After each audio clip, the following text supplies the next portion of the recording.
Sir Mahabharat का कोई evidence है या इट इज जस्ट स्टोरी या माइथोलॉजी?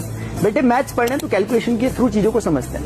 महाभारत के युद्ध में 18 अक्षौणी सेनाओं ने पार्टिसिपेट किया था, जिनमें 11 अक्षौणी सेनाएं कौरवों की तरफ से और बाकी बची 7 अक्षौणी सेनाएं पांडवों की तरफ से लड़ रही थी।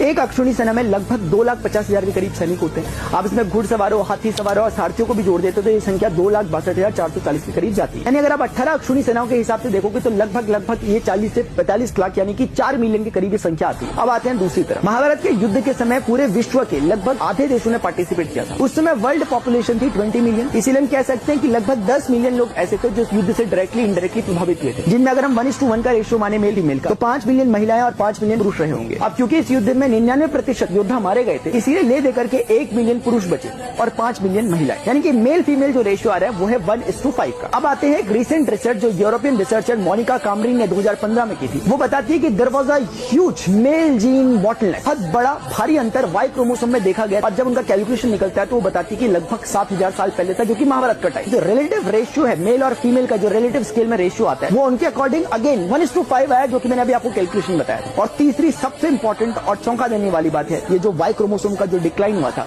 वो सबसे ज्यादा जो प्रभाव पड़ा था जिस रीजन पे पड़ा था वो था इंडियन सब कॉन्टिनेंट, भारतीय उपमहाद्वीप। अब आप खुद डिसाइड करें कि क्या महाभारत का एक माइथोलॉजी है या रियलिटी।